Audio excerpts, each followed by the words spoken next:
people who consider themselves to be sort of conservatives rather than radicals will now look at the party and think this is not just a wrecking vehicle, potentially. This is a party that will be in the business of conserving the things that we want to conserve. But Boris is not welcome in reform. So he is held up as an example of the Tories talking sweet and letting you down. I think Donald Trump looks at Keir Starmer through the prism of Downton Abbey. I think when Donald Trump sees Keir Starmer looks like the Earl of Grantham, but acts like Carson the butler. That's really unfair to Carson the butler. But the Princess Royal is the diplomatic 4x4 SUV suitable for all environments. You know, George Abaraonye is not the first vain, egotistical, shallow young man to pass through the institution of Oxford University, you know, like present company excluded.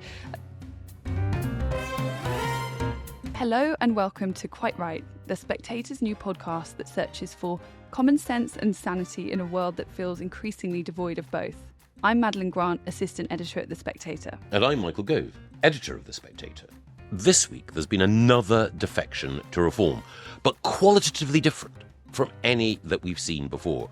We'll be exploring what Danny Kruger's departure from the Conservatives and his accession to Nigel Farage's Teal team actually means for the right of British politics, for the future of Parliament, and for our Constitution itself. Assisted dying is back in the Lords and in the headlines after the bill returned to the Upper House last Friday, following a stirring intervention by Theresa May and many other peers. We'll be asking what next for the passage of that bill. And we'll also be reflecting on Donald Trump's state visit, relations between heads of state, and who is the diplomatic secret weapon that Keir Starmer and the King are ready to deploy. And finally, in the wake of Charlie Kirk's assassination, we'll be asking, is there such a thing as right-wing cancel culture? So, over the previous months, I think some of us in the media have got quite used to Reform UK announcing some kind of press conference for a big announcement, and we're all summoned to go and watch this announcement. And often it turns out to be a defection of sorts, but you know, it'll be of a local MP who may have already stood down, or it will be of an MSP who was already dissatisfied, shall we say. Yesterday, or rather Monday, genuinely massive news. We were again summoned for an announcement, and it turned out to be that the East Wiltshire MP Danny Kruger had defected to the Reform Party. It's news that genuinely seems to have taken everyone by surprise. I know people who work, for example, with Robert Jenrick's team, and they say that they had no idea. He doesn't appear to have been on anyone's radar, and I personally think it's the most valuable new recruit that the Reform Party has had since their establishment as a political party, basically, from another party. Michael, what do you make of this? I think you're right. So hitherto, most of the defectors to reform have been either shop-soiled, eccentric, or unknown. And now this is a big change. And if reform were a ship, and Danny himself has talked about it being a more seaworthy vessel than the Conservative Party, if reform were a ship, it would be a pirate ship. And you'd have had Nigel Farage as the Long John Silver of British politics, with his crew of brigands who had deserted from other navies and joined him on the high seas as buccaneers, cutlasses between their teeth, looking to try to make sure that they could take over the good ship Tory and plunder it. But Danny joining is like Horatio Hornblower or Jack Aubrey or the young Nelson deciding to join the pirates, because Danny is, as I think most people have attested, someone who is super smart, clever, intellectual actually, not always a good path for promotion in the Conservative Party to be an intellectual, but he is. He's written a fascinating and powerful book about conservatism called Covenant. He's also, in personal terms, a very sort of decent and fair-dealing guy. And prior to entering politics, he also actually worked as a social entrepreneur. He worked in West London with disadvantaged children in order to try to give them a better start in life. So he can't be dismissed as a lightweight. He can't be dismissed as an opportunist, and he can't be dismissed as someone who doesn't actually have a hinterland of commitment to supporting people even before he went into his political career.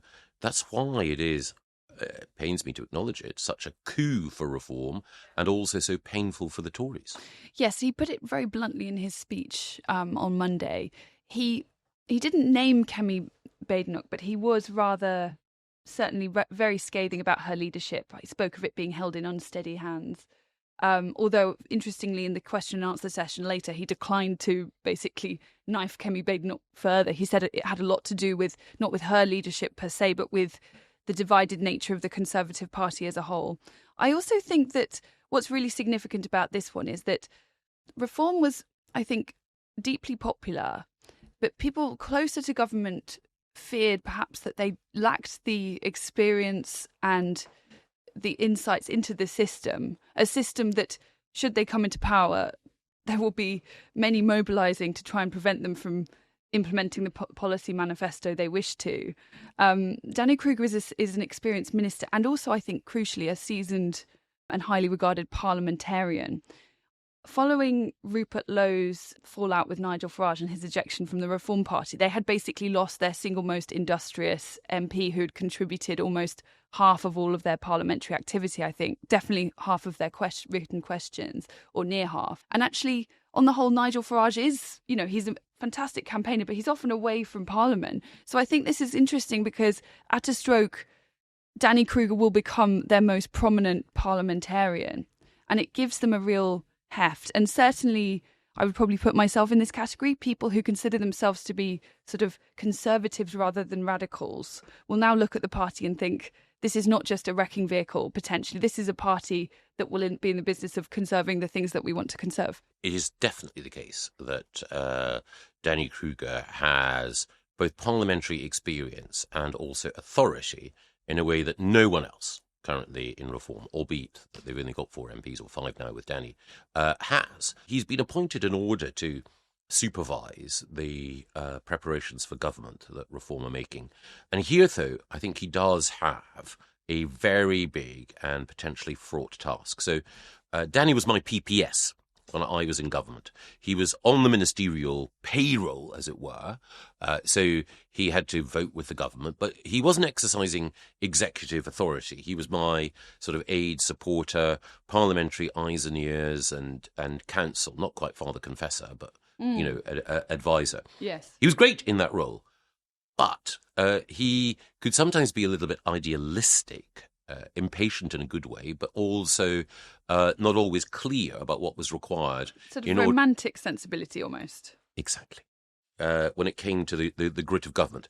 He knows how government works. He was David Cameron's speechwriter. He was political secretary to Boris Johnson. So he's not a naif by any means, but he hasn't been in the engine room of government driving change.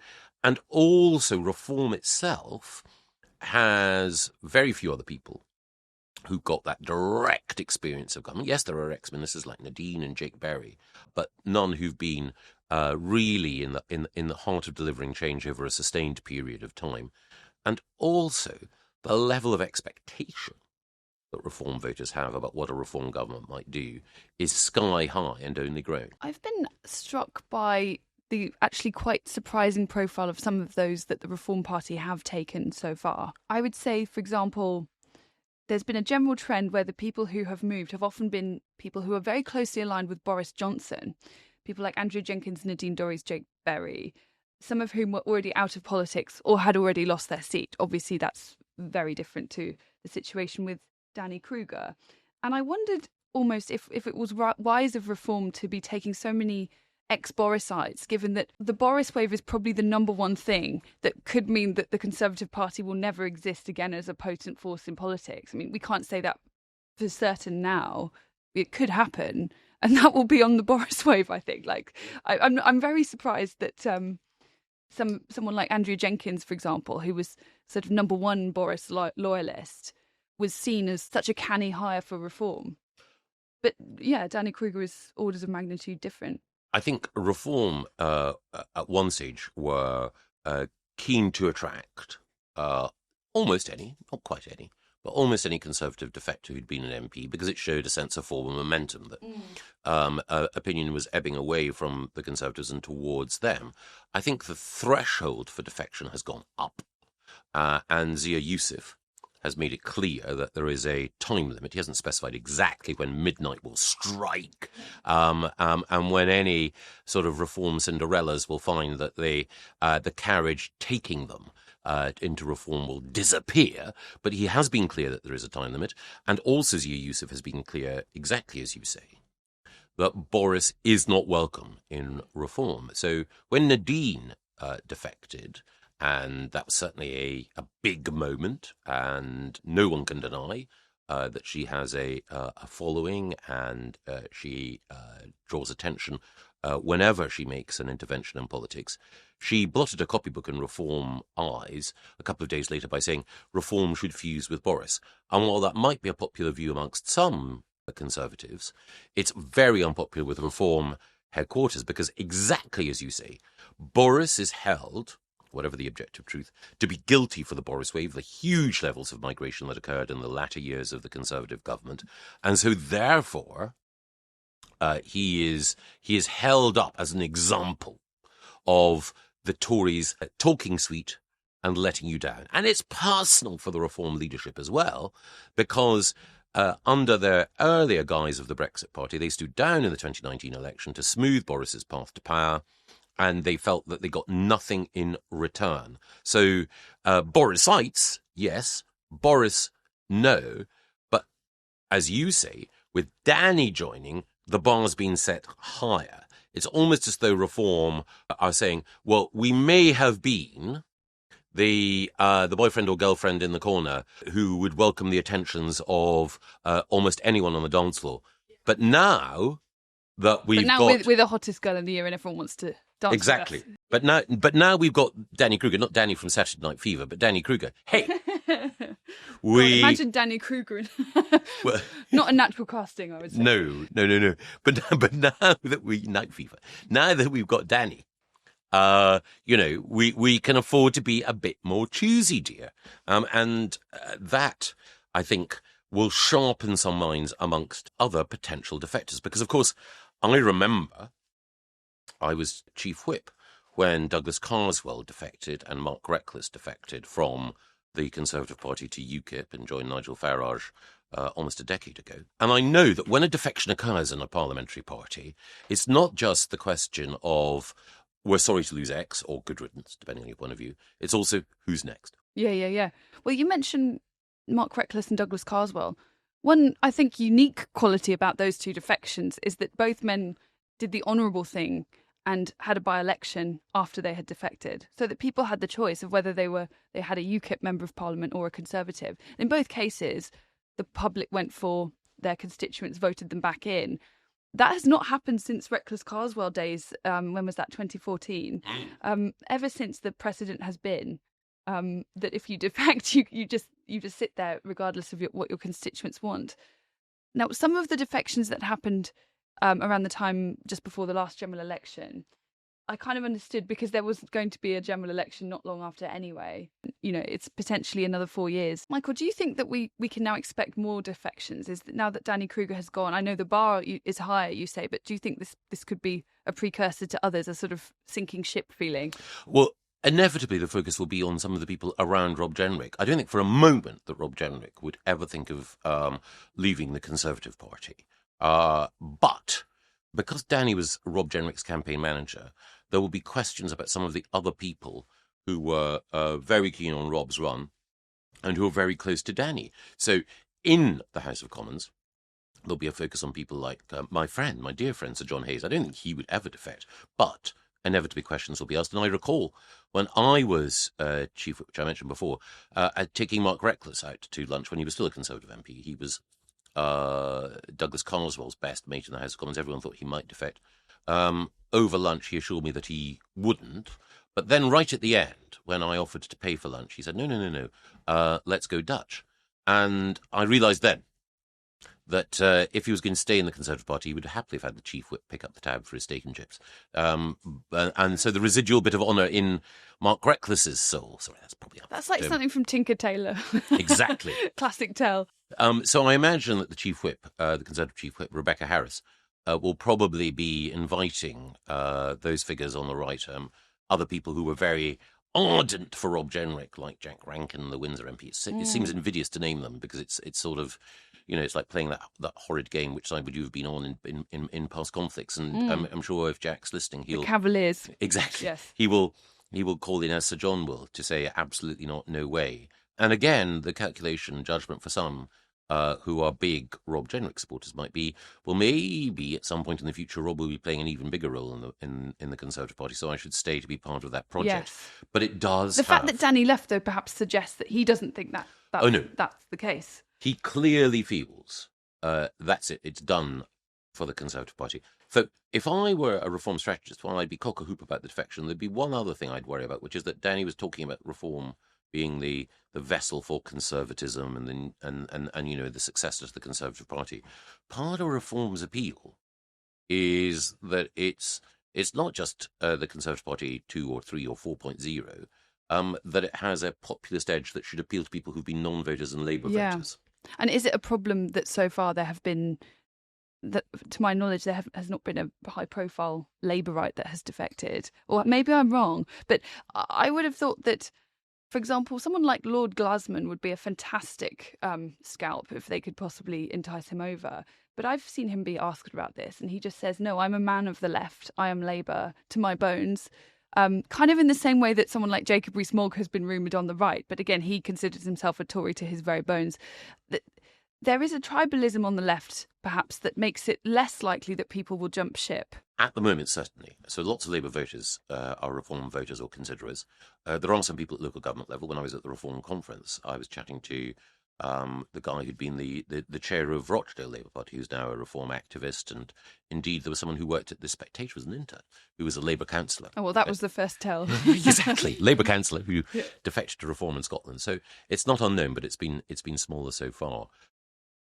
But Danny's political reputation stands high, of course, for many reasons. But one of them is that he was, as we mentioned earlier, the most articulate and the most tenacious critic of the assisted dying, actually more properly, assisted suicide bill.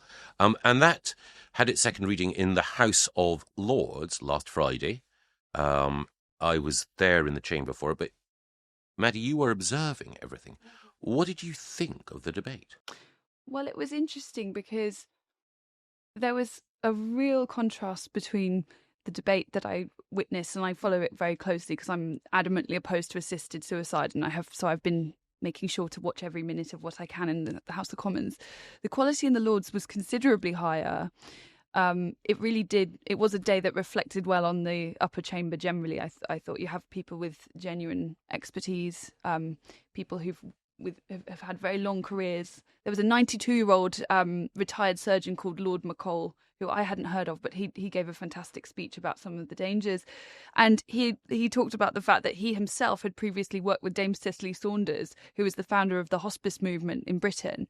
This is the kind of calibre and experience that they can bring to bear. So I was impressed by the quality of debate. I was also surprised by the level of opposition, actually. I would say that 2 out of 3 speeches were opposed, and some vehemently opposed, and not just opposed in principle, but some speakers were putting forward very well thought through practical objections. There was a peer called Baroness O'Lone who asked how Lord Falconer, who is the peer who is piloting it through the Lords, who's been working closely with Kim Leadbeater on this, how they propose to staff the so-called Judge Plus panels, which is supposed to include some kind of senior lawyer, a social worker and a psychiatrist, when all 3 of these professions are suffering shortages at the moment.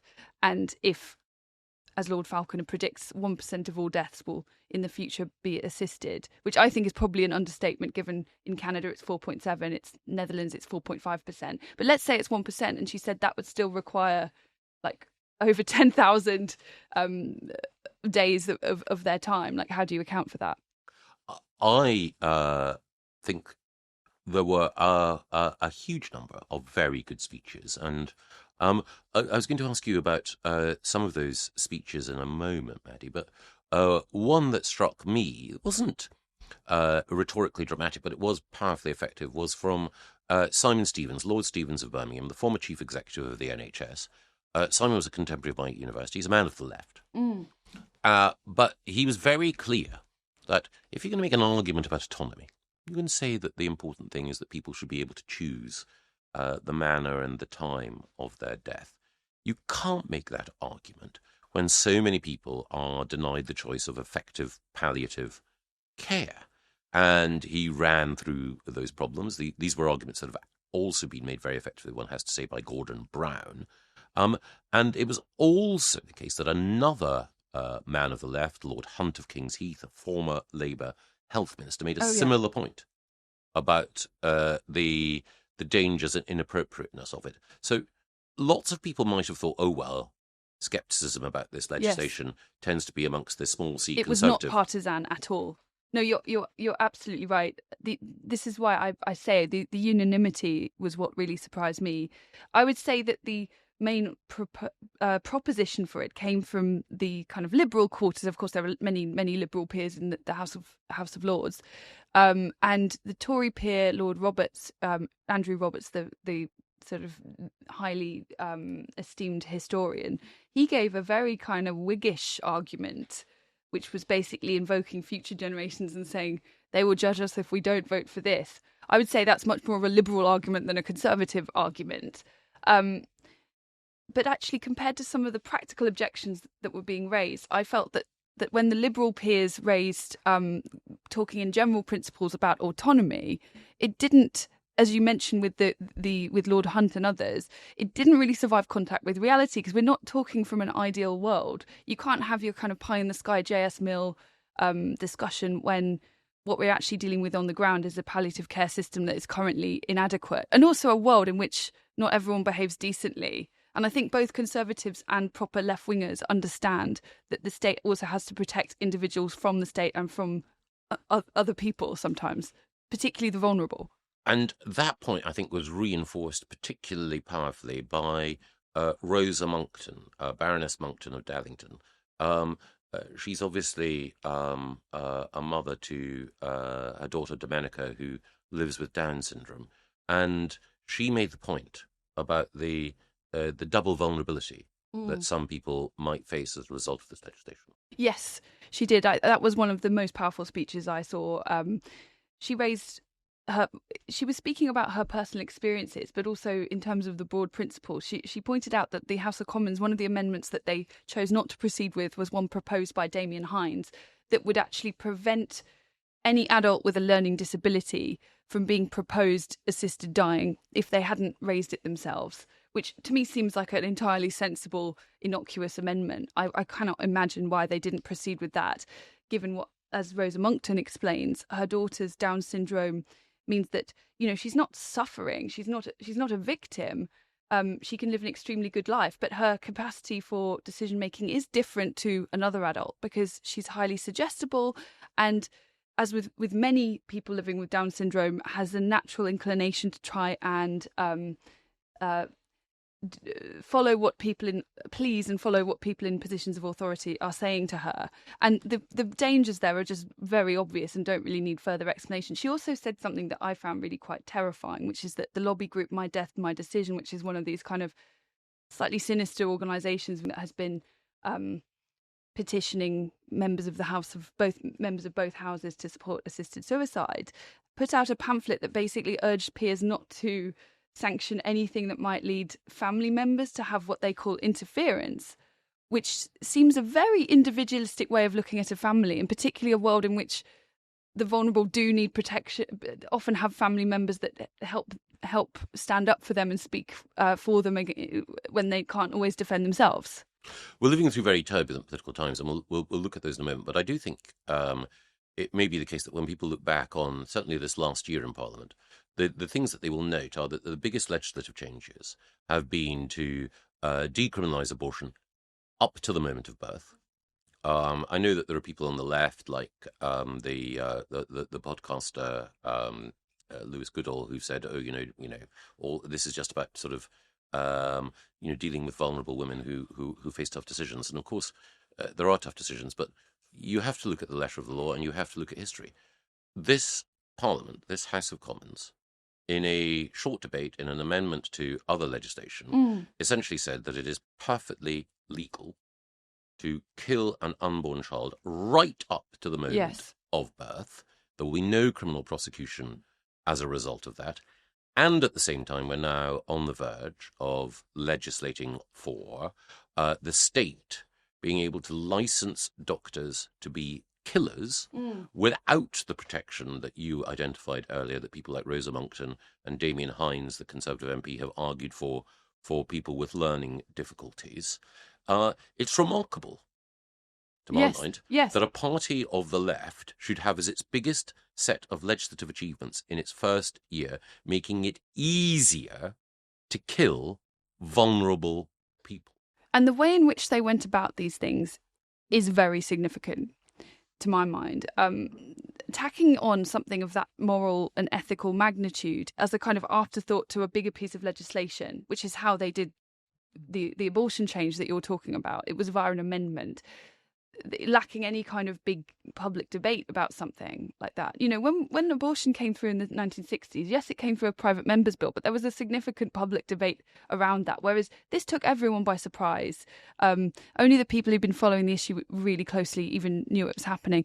And actually, I do think that this is all happening at the backdrop of an increasingly unpopular government. That is significant too, because there's a question about whether the government really has the authority to make sweeping changes like this. The common support for assisted dying deteriorated significantly between its first and second reading. They passed with a narrow majority, and if you include the MPs that don't sit, it doesn't actually have an absolute majority in the Commons anymore. And yes, there is a series of mechanisms that governments can pull to get stuff through the Lords, including, the Parliament Act.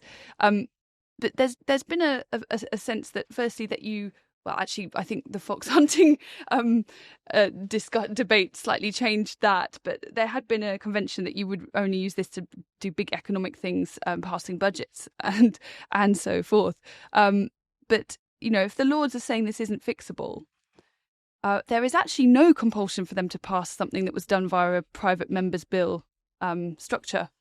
I'm naturally someone who would not want to see the House of Lords usurp the position of the elected Commons. And also, I'm naturally not someone who would want to see the whole question of abortion politicised. And, it's a cliche, but to go down the American route. But the way in which the House of Commons has handled the assisted suicide bill, and in particular the way in which the House of Commons has handled the effective decriminalisation of the termination of unborn children, does make me think that there's an element of intoxicated liberal hubris here. I still think in the end that the House of Lords has to acknowledge, speaking as a member, the supremacy of the Commons. But my warning to the Commons, and in particular to the Labour Party, and in particular to the liberal elements in the Labour Party who brook no opposition, and to their outriders in the media, is please don't attempt in this moment of power to trample over the natural cautious instincts that we have embedded in the British Constitution. Be careful what you wish for. And maybe don't go out of your way to cement divisions that have already been exacerbated in your own party with the advent of assisted suicide. I don't think I would ever have said that Keir Starmer would have been looking forward to Donald Trump arriving in the United Kingdom as his salvation. But the Prime Minister has had such a torrid week. Resignations, emergency debates in the House of Commons calling his integrity into question, that the fact that the media spotlight will be on the President at Windsor Castle and the President in Chequers actually is a blessed relief for him. What do you think the real significance of the Trump visit is, Maddie, and how much do you think it will affect our broader politics? Well, I would say that it slightly depends on the shape of the visit. I imagine that if it's following previous precedent, there will at some point be a joint press conference with Keir Starmer and Donald Trump. this has the potential to be awkward, obviously, with the Lord Mandelson debacle and the still outstanding questions that many people have for how on earth Keir Starmer could possibly have not known about this great dossier of potential pitfalls. And if he didn't know, why was he not more curious? I think those questions will continue to rear their head because we still haven't been given a satisfactory answer to that. But in general, I think with Donald Trump, there's always a certain chaos baked into his engagements in Britain in a way that is understood and expected. So although obviously things could go wrong, there could be some awkward moments. In the grand scheme of all the other problems that Keir Starmer is facing, probably very small beer.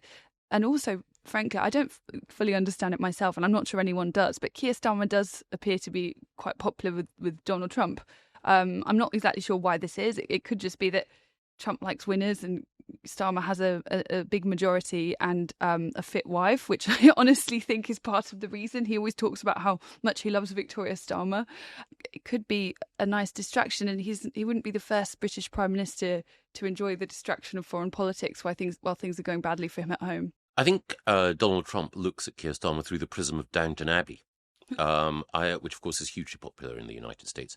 I think when Donald Trump sees Keir Starmer looks like the Earl of Grantham, but acts like Carson the butler. That's really unfair to Carson the butler. Well, that's probably true, but I'll never forget that scene. Carson the butler might be one of the great conservative fictional characters around today. I love Carson. I love Downton Abbey, but that scene when Donald Trump dropped his script and Keir Starmer leant down to pick it up was pure below-stairs servility.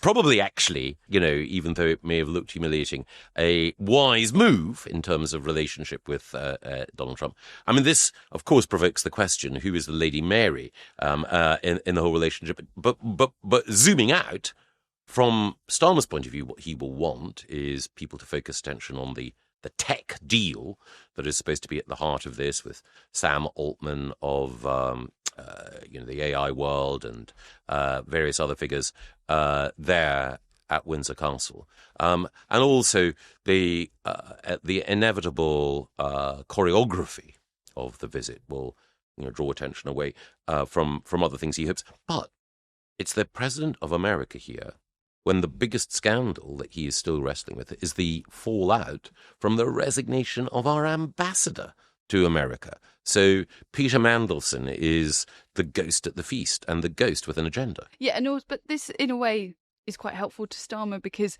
Donald Trump is also implicated in the Jeffrey Epstein affair. He wrote one of the cards that features in the birthday book, and his is, if anything, more excruciating even than Mandelson's. And Donald Trump has said that he didn't write this and it's a fake. But actually, if you compare his signature with the signature on the card and his signature at the time, then they do look awfully similar. I mean, I don't want to get sued, but I'm just saying that they do look rather suspiciously similar to me. So he's probably not desperate to talk about that issue either. No, I think in that sense, whatever Donald Trump thought of Peter Mandelson, it seems that they actually had a good relationship. He'll probably be pleased that the Epstein questions will be less intense than they might otherwise have been. I was there in 2019 for the state visit. I got invited to Buckingham Palace. I got invited because of pushiness on my part. My mother has a phrase, shy bairns get no sweeties. When Jeremy Corbyn said he was not going to go to the state banquet that Donald Trump was attending, he'd have to have worn a proper suit. That would not have suited him. Exactly. I rang up Theresa May's chief of staff and said, look, if there's a spare place going, can I come? Genuinely. And the chief of staff at the time, Gavin Barwell, said, oh, all right. So I got to go. The key thing about these occasions is the careful step-by-step choreography of the ceremony. Everything from every guest walking in paired with a... Who were you paired with? I was paired with Melania's PR chief, who was incredibly charming. Then I sat next Was to... it boy-girl pairings? Boy-girl. Yes. I sat next to a lady in waiting who was super considerate. And then afterwards, there's sort of general mingling, and then there's a room off the main mingle area where the royal family, the principal guests, and on this case selected politicos go. And Sarah, my ex-wife, was there. She fell into conversation with Melania. Melania noticed that I was wearing a kilt. Normally you wear a white tie. I was wearing the sort of Scottish equivalent of that. And Melania struck up a friendship with Sarah, in which Sarah and she exchanged details. So Donald, should he wish to, could have his own kilt fitted. I don't know if even now there's a kilt maker in Aberdeen that will be receiving a call from the president. Americans are obsessed with tartan. There's all these companies that make an absolute fortune from selling random plots of land in Scotland and then telling Americans and Canadians who probably have had no connection, no ancestral connection with Scotland for 300 years that they're now a laird. Like it's real. It's very, very real. I know that Trump's connections are much more significant than that as his mother, but I do think there is a interesting love affair with the old country. And it's certainly the case that the savvy figures in Buckingham Palace and in the Foreign Office will be thinking of small details that will flatter, without being too treacly, both the Trump family and the White House more broadly.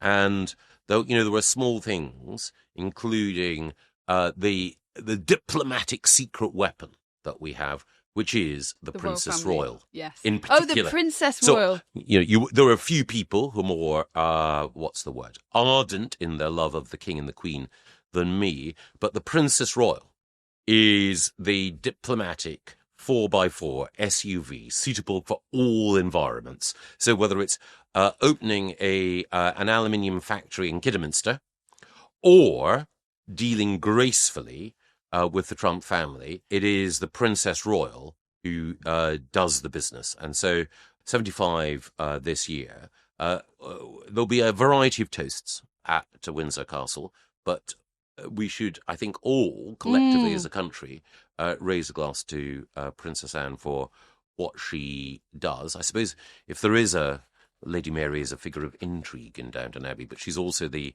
chatelain in waiting. So I think it's more Maggie Smith energy actually with Princess Anne. Hilariously, if you're a royalist, there was polling recently where they asked the country if we had an elected head of state rather than a monarchy. They did not go for President Blair. I think the number one response was Princess Anne. Yes. Amazing. Well, completely. I mean, she has, as you say, great Maggie Smith energy, and she's also that thing that we all love in this country, someone who gets her head down, works hard, doesn't complain, but also knows how quietly, on those days off, to enjoy herself. The royal family as an asset, diplomatically, I think is often underplayed. And of course, the role of Prince Andrew. Like, how much of this visit is just that Donald Trump wants to go to Windsor Castle and have a knees up there? 95%. Yeah. I mean, I think, in a way, the tech deal is like the gift that you bring when you're staying with people for the weekend or visiting them for dinner. It's the box of chocolates or the flowers in order to say thank you to the host. But the key thing is Donald Trump thinks in terms of personal relationships, head of state to head of state. Political philosophers say that Donald Trump's approach towards being president is patrimonial. In other words, America is not just the country of which he's head, it's his country. Yeah. Here he is with the king. He enjoys relationships in the Middle East, with monarchs there who are, as head of state, also heads of government. So in his mind, in his mental conception, meeting the king is recognition that he is not just an elected figure, but the embodiment of his country. Tim Shipman, in his article for the magazine about the state visit, said that increasing numbers of the Trump administration have looked into their own ancestry, their DNA, and they found that many of them are actually English, if you go back far enough, including J.D. Vance. I think there's something very fascinating going on at the moment with the American right taking a real interest in Britain, not always liking what they see and sometimes condemning us for our some of our insane overreach on the issue of free speech, like the Graham Linehan and other examples that we could name. it's almost like, I think, well, my view is that I disagree with them fundamentally on it, but I think they view Britain as the country that gave birth to America. Yeah. We are kind of the old country, and now we've lost touch with what made ourselves a great country, and it's up to our the country that we gave birth to kind of show us how to do it. I mean, I don't disagree with that analysis entirely, but I do think it's very. I think Americans sometimes ignore the massive differences in our two constitutions, and our politicians, often to their detriment, look for the similarities. For example, Tony Blair, many of his most damaging constitutional reforms were the ones that took us more in the direction of America, the completely unnecessary Supreme Court, etc. So I actually think we are different, and it's important to remember those differences. But there is a fascination at the moment. We are different. Yeah. But it is, maybe we should be flattered that America's political leaders are taking such a close interest in British politics, and in particular the free speech debate. You mentioned, of course, the huge interest that there was in Graham Linehan being apprehended at Heathrow Airport. It was also the case that Lucy Connolly, the mum who posted some inappropriate content, to put it mildly, on Facebook, who then was in jail, was viewed as a political prisoner, and J.D. Vance and Donald Trump, for overlapping reasons, take a big interest in the UK. They do. And it's really awkward because it gets mentioned, and then Keir Starmer, he has a line that he parrots to the camera. He goes, well, I've always had free speech in this country. It's like, had being the operative word, yes. And you're not helping. But that is his line, and it's uncomfortable for him. He gets red and flustered and looks at the floor and genuinely looks very uncomfortable when the issue is raised. And it was reinforced this week, that concern about free speech in the UK, and at the same time the read across from America, because of the reaction in one particular British institution to the assassination of Charlie Kirk. Now, in our bonus episode last week, we discussed what Charlie Kirk's murder might mean for American and for British politics and for the broader debate on free speech. And we saw this week that the guy who is the president-elect of the Oxford Union, the premier, I suppose, student debating society in the country. Not sure anymore. No, well, he this guy, George Abaraonye, who had actually met Charlie Kirk and debated against him, or at the very least appeared in a debating chamber and asked him a question. George Abaraonye, on a student WhatsApp group, had appeared to be celebrating Charlie Kirk's shooting, and a furore has followed as a result of that, questioning what is going on in Oxford, what is going on in the Oxford Union. Is this typical of how young people react? And also, is it possible to respond to political violence in this way and at the same time also respect the free speech of others? Maddie, did you think that we should have spilt so much ink over George Abaraonye, or do you think he is actually a symbol of something that's awry? I think part of the reason that so much ink has been spilled is that to many critics, he represents on an individual level so much of what has gone wrong in higher education generally. It turned out, for example, that he'd been let into Oxford with the grades ABB, which seemed incredibly low for such a prestigious institution. In my day, you wouldn't have been able to get in with those, and that was, and even in the days before you had A stars and things, those grades would have been too low. I remember if I'd got that, I wouldn't have got into any of the universities that I applied for. My backup off was AAB. So a lot of people are wondering, how is this man whose judgment is certainly very questionable, but also academic credentials, why was he admitted into Oxford University in the first place? So there's maybe that element of it. I also just think that it's sparked the ire of lots of alumni and people who may have been involved in debating over the years, because, I think I personally wouldn't want to see him be sent down from university. Not least, it creates quite a scary precedent that every idiotic thing that young people say into a WhatsApp group could be the end of their life, basically. And I'm sure that, people often make jokes in WhatsApp groups that they think are private that is not what they mean.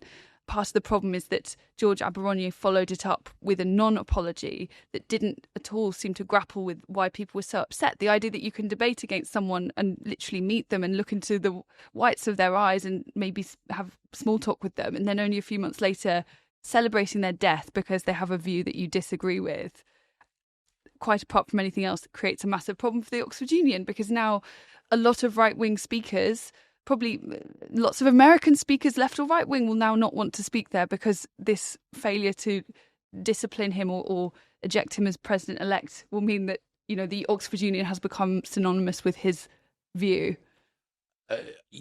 The Oxford Union, and I had elected office, I was president. It's a student club. No, it's a student club with ideas above its station. I certainly, yes, when I was president, had ideas above my station. And so it's become a sort of magnet. It styles itself as the home of free speech, and it certainly attracts prestigious speakers.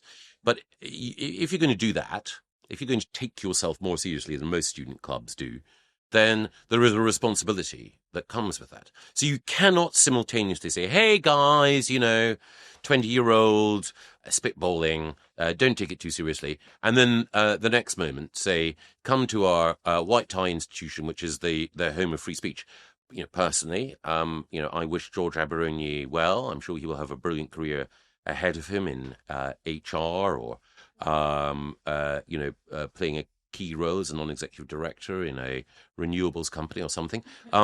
But I don't I'd wish say he might be a Green Party MP one day. Probably, yes. Chef de cabinet to Zach Polanski. So I don't wish him any ill.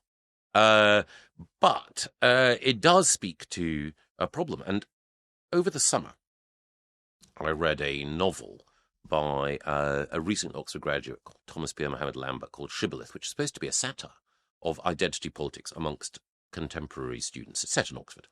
And yet, life is now imitating art, because in it he talks about student politics being dominated by questions of identity, by this competitive victimhood, and by people who are, flirting with violence and anti-Semitism. But this description, which was intended to be a sort of satirical exaggeration, actually genuinely prefigured what happened. And there is both a desperate frivolity, but also a horrible edge to it. So you had this guy talking about, the cancers that need to be cut out of British politics. This is Abaraonye, and using action by any means necessary. So there he is cosplaying Malcolm X. At the same time, as there are people who are actually embracing violence, not just in America, but also intimidating others here. So put him to one side.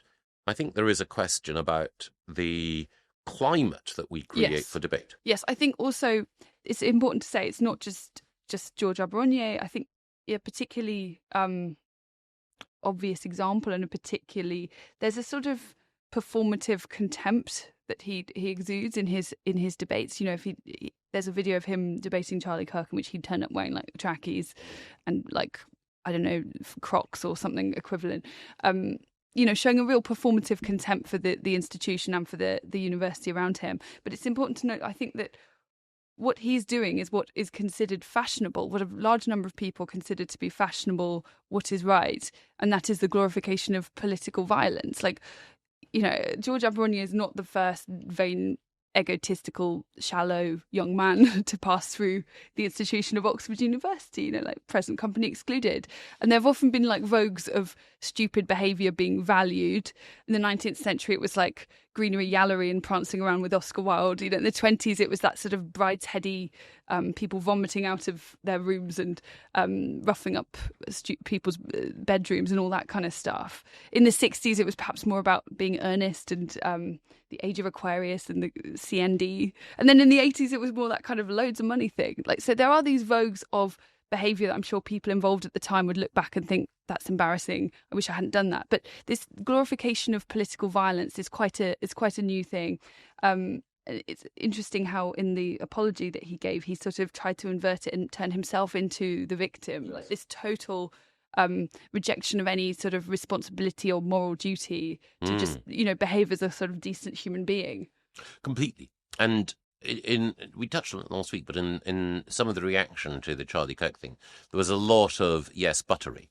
So, yes, political violence is absolutely terrible. But if you look at what he said, and it's striking that a number of people have had to retract some of the criticisms of Charlie Kirk because the characterization of his views was itself dumbed down and itself parodied by people who were attempting to extract political capital from it. But of all the reactions from a Brit to Charlie Kirk's death, I think probably the worst, and I hesitate to even mention his name, was from Bob Villand, who was the villain of Glastonbury, who called for the death of soldiers serving in the Israeli Defense Force, and said to anyone who believed that they, quotes, wanted their country back, F you.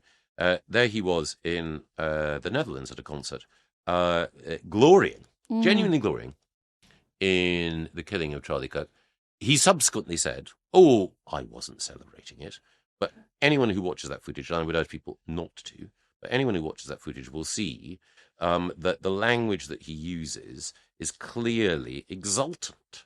And yet, this figure, how representative is he of our culture? This attitude is potentially what led to the murder of Charlie Kirk in the first place. The idea that words are violence, therefore they can be counted with violence, even if the word violence is being countered by actual violence. That there's no distinction in some of these quarters.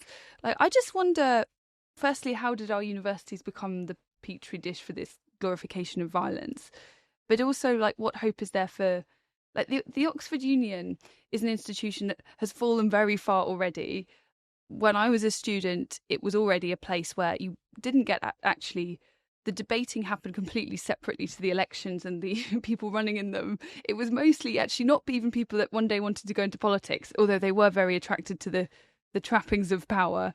But it was often people who just wanted to have to burnish their CV so they could get an internship or a training contract at some prestigious law firm. So it had already become much more of a transactional thing and not about the free exchange of ideas. But what future does the Oxford Union have if, can it exist in an environment where actually debate and speech are not valued at all by anyone? So I think you're absolutely right. I think for George Abaraonye and other people, it's about creating a personal brand, and he'll probably actually feel that the publicity that has been attracted, and undoubtedly the support that he'll have from some people on the left, may well have been worth it.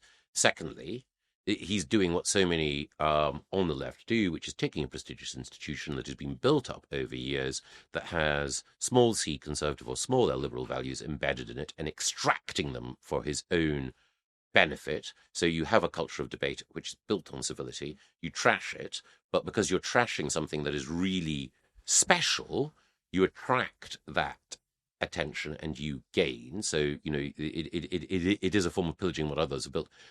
Yes. But ultimately, the responsibility whenever children misbehave is with the grown-ups. And the responsibility here, not so much for the Oxford Union, but the university overall, is the academic leadership in Oxford.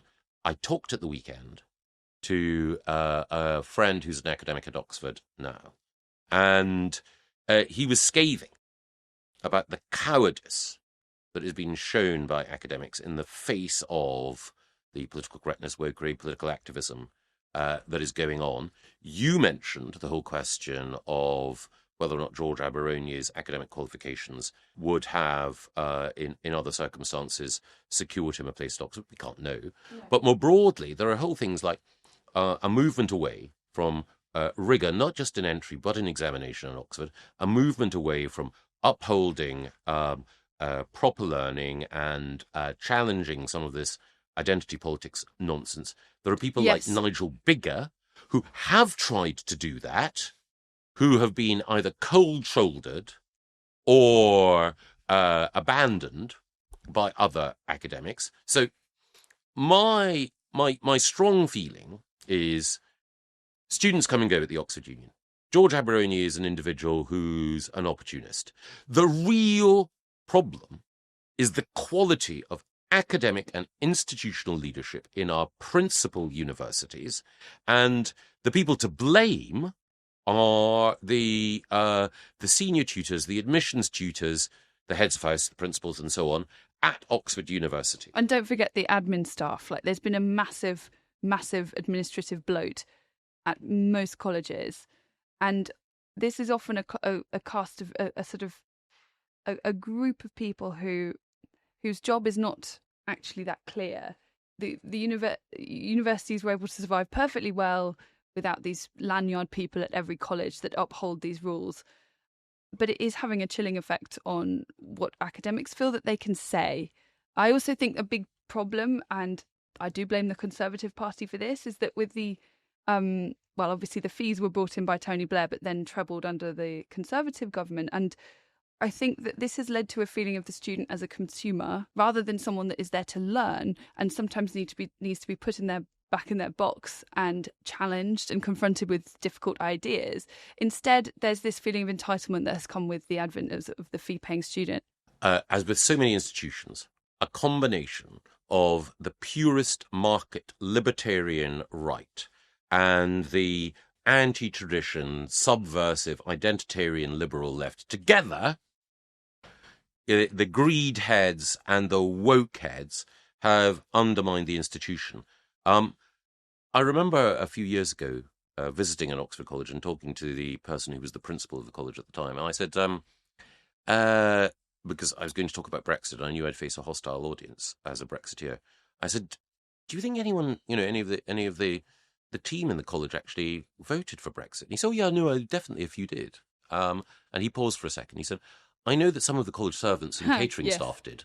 Yeah. And that attitude, he was a nice man, is part of the challenge that you have, of course, people who are, by their very nature, they have to be elitist, but what they have allowed themselves to become are intellectually captured by fashion, over-influenced by money rather than truth, and therefore poor guardians of an institution which has given them a status that depends on tradition, which they similarly or simultaneously disavow.